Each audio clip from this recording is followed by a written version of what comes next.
Hi everyone, I'm Subandha and you're watching Ready with HR and I hope so you all are well and yes, you all are waiting for this day 8 recruiter workshop. This is offer negotiation and onboarding, right? So yes, I hope that you are watching all the sessions from day 1 to day 7. So let's have a quick recap. If you want to skip this recap, you can skip 2 to 3 minutes. Okay, so on day 1 we have discussed about introduction to recruitment. What is recruitment? What is the recruitment process?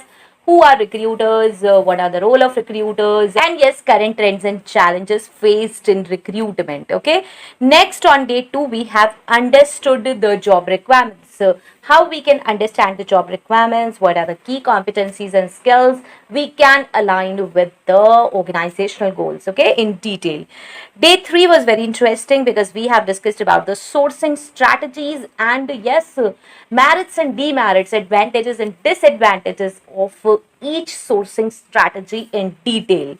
On day 4 we have discussed about candidate screening and evaluation. That was again an interesting session.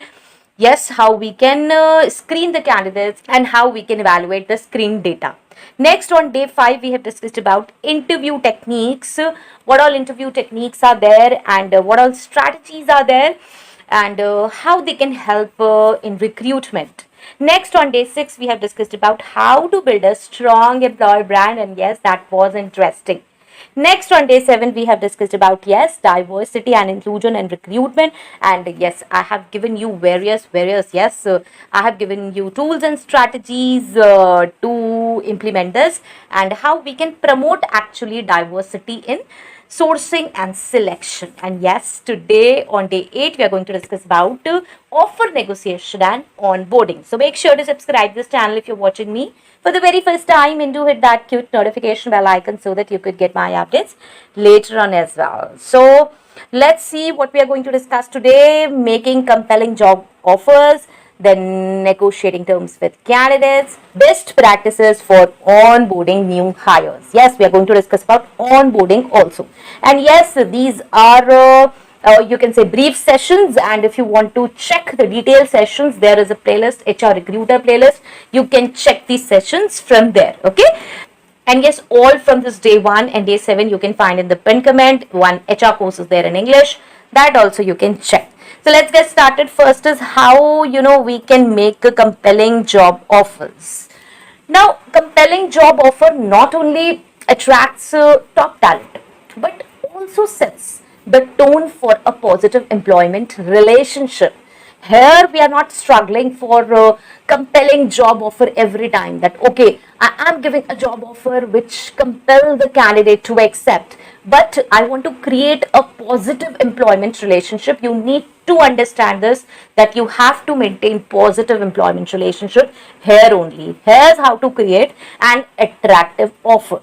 First is competitive compensation and benefits. Everybody, everyone is looking for what? Compensation. So you have to give competitive compensation and benefits. I don't think that if you would be giving 50% extra from your competitors, then yes, you would be getting loyal people, and yes, your productivity output will be more.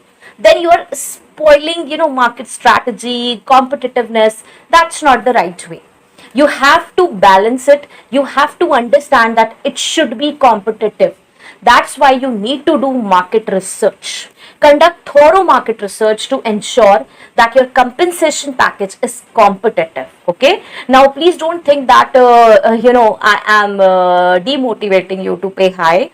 No, I am not demotivating you. If same kind of work is there, means okay, if your competitor is there and one profile is there, okay, let's take one profile, marketing executive or finance executive, and same kind of work is there in two companies. One is my competitor company and one is yes, me myself.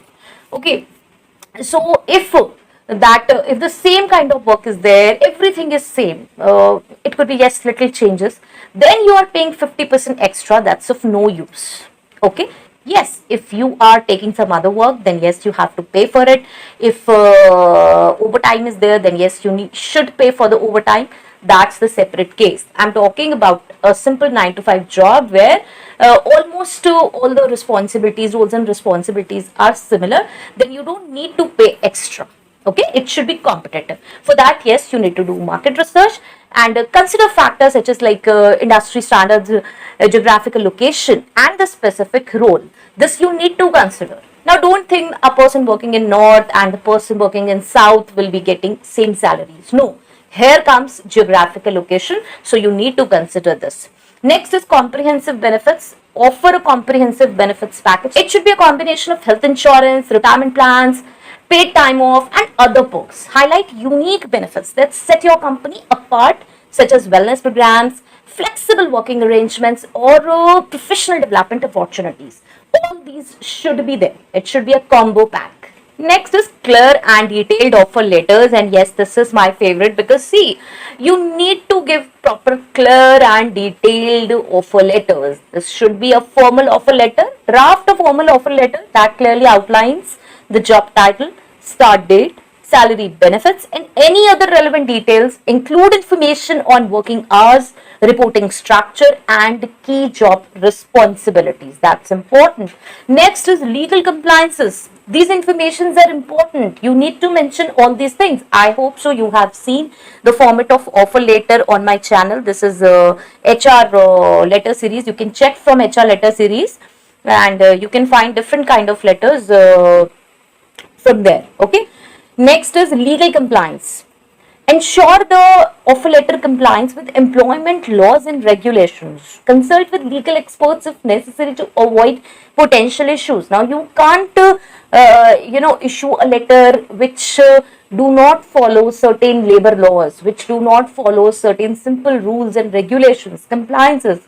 So, if you're not aware what all needs to be added or to be removed, then yes, you must take consultation of legal expert. Next is personalization.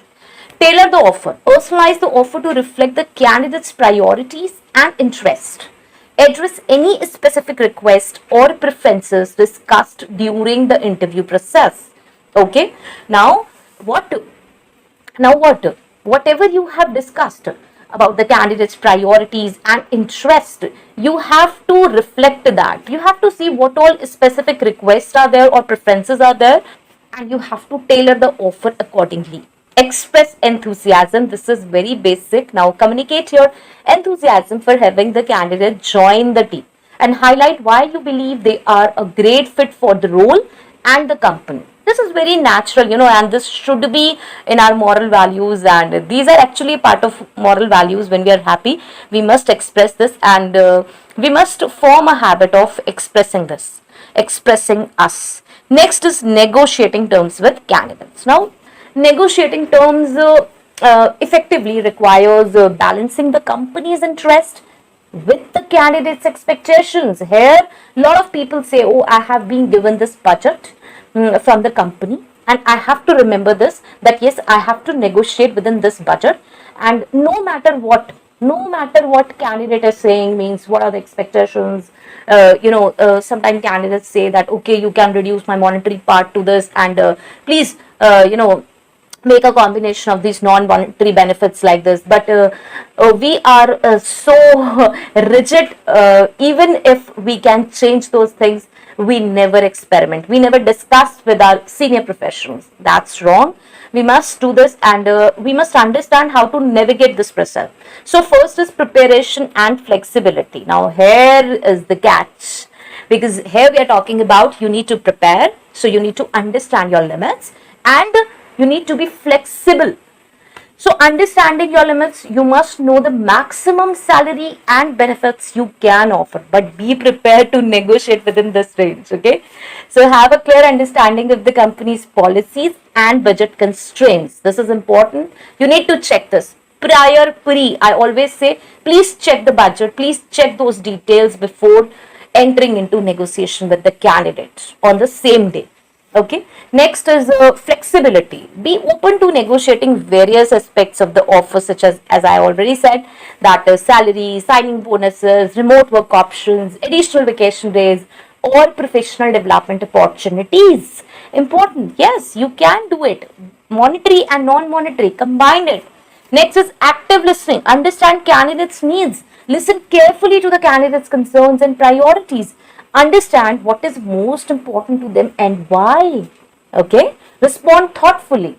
Respond to their request thoughtfully and respectfully. Even if you can't meet all their demands, show that you value their input and are willing to find a mutually beneficial solution. It's important. You can respond thoughtfully. That you can do. Ask them respectfully. Tell them respectfully. Okay. Next is effective communication. Again, that should be clear and transparent. Communicate clearly and transparent throughout the negotiation process. It should not be like, okay, candidate is not understanding what actually you want. You are just, you're just sugarcoating things. That should not be there. Talking respectfully. Now, here I would like to say one thing. Talking respectfully or in a convincing way doesn't mean that you have to sugarcoat things, that you have to hide things. No, you don't have to hide things. Okay. Next is collaborative approach. Approach the negotiation as a collaborative process rather than a confrontation. Aim to find solutions that satisfy both parties. Again, I always say, whatever budget you have, you must have, ups and downs. You can do, you can make a mix and match of that, but you don't take pain. Actually, very sorry, but we often think, okay, let it be, let it be. Let us try to convert the candidate with the same salary or the benefits. Okay, so and yes, it should not be an approach of confrontation. It should be a collaborative approach where we are thinking that, okay, let's arrive to a mutual beneficial situation. Next is formalizing the agreement, and yes, here comes again our favorite point, revised offer letter. It could be that, yes, as I told you, that there could be, mix and match of monetary and non-monetary benefits in the compensation, final compensation. So yes, once an agreement is reached, update the offer letter to reflect the negotiated terms. Ensure both parties have a clear understanding of the final offer. They must have a clear understanding of the final offer. And yes, prompt confirmation. Send the revised offer letter promptly and provide a clear deadline for acceptance. This helps maintain momentum and demonstrates professionalism. Okay, you must ask for prompt confirmation. Yes, sending a mail is a good idea. Okay, and you can ask for the acceptance. Next is now this is over, making compelling job offers and negotiating terms with the candidates. Here we are talking about what are the best practices we can adopt to onboard new hires. So there are simple 6 steps, and we all know that effective onboarding is crucial for integrating new hires and setting them up for success. And here are best practices for a smooth and engaging onboarding process. So this is pre-boarding activities. Now, what are pre-boarding activities and what you can do in this? Pre-boarding, we are doing something before boarding, actual onboarding. Okay, so this is welcome packets. You can send welcome packets to new hires before their start date. Include essential information such as company policies, organizational structure, and any required forms or documents. Introduction emails. Send an introduction email to the new hires team, providing some background about the new employee and their role. This helps the team prepare for their arrival and fosters a sense of inclusion. They feel included. Okay, introduction mails, helps a lot to create an enthusiasm among the candidate. Next is first day essentials. Arrange for someone to greet them, show them around, and introduce them to their colleagues. That's important. Workspace setup. Have their workspace and necessary equipment, that is computer, phone, office supplies, ready before they arrive. This shows preparedness and respect for their time. I have seen in few companies, maybe you can say in small scale companies, what they do, let the new hire join, then we would be setting up their workspace. And what happens is that that employee enters and that employee is sitting idle for 2 hours, 4 hours, 6 hours, and even whole day, or maybe 2-3 days he's idle. He's not able to understand about the system of the company. He's not able to get a proper seat. That's not fair. We must set up a proper workspace for the new hire. Okay. Next is a structured onboarding program. Again, orientation sessions. you need to conduct orientation sessions to introduce new hires to the company's what mission, value, culture, and key policies. Include presentations from various departments to provide a comprehensive overview. Okay, training and development. Now, provide initial training on essential tools, systems, and processes. Offer opportunities for professional development and continuous learning.